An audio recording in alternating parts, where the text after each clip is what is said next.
خاڵێکی تر ئەوەیە کە نیشانەکانی یەک ئومەتی ئیسلامی چیەک ئومەتەکە.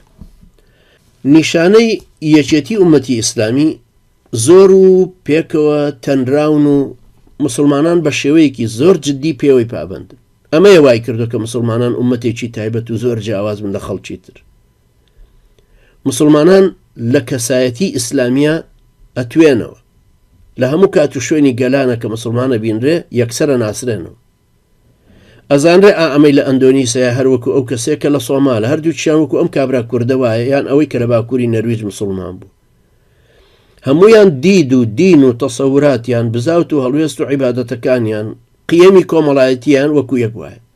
تۆ ئەگەر ببی بە میوانی کابرای ئەندۆنیسیا، کابرای سۆمالیا، کابرای کوردیا، کابرای شیمالی نەرویج، ئەبینی میواندارەتەکەی بە صیفەتی ئیسلامیەکە هەروەکو یەک ئەنجامەدە.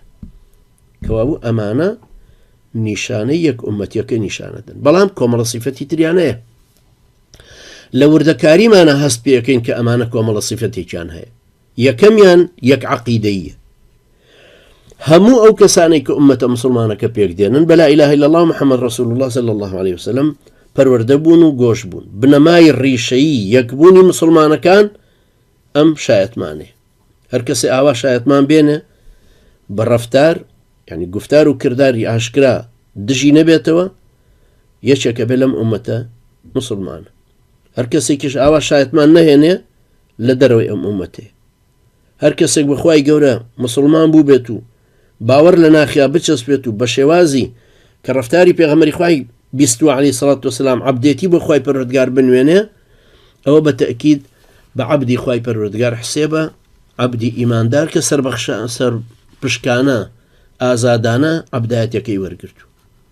ئەوە مسلمان ئاوا لەو باوەڕیان کە خوای کردگار تاکە و پاکە و خواپەرستیشی بە یەک شێوە بە مسلمانان ڕاگەێنراوە کە هەرە بێ بەو شێوێ بپەرسترێ. تا تەوحیدی خوای گەورە یان لە دید و تێڕوانینا دەرکەوێ هەروەکو کە ئەبێ لە خواپەرستیەکانە دەرکەوێ. کەوابوو لە هەر مسلمانێکی جیهان بپرسی ئەوانەی کە شوێنکەوتووی پێغەمبەری خوان عەلەیهی سەڵات وەسەلام دەربارەی فریشتە یەک پێناسەیان هەیە. ئەشێ نەزانێ، بەڵام ئەوانەی کە ئەزانن یەک پێناسەیان بۆی هەیە. جۆری فریشتەکان، ئەرچی فریشتەکان، شێوازیان، چۆنێتی خەلقبوونیان یان هەر شتێکی تر دەربارەی عەقیدەکە بێ، ئەوانە هەمویان یەک جۆر عەقیدەیان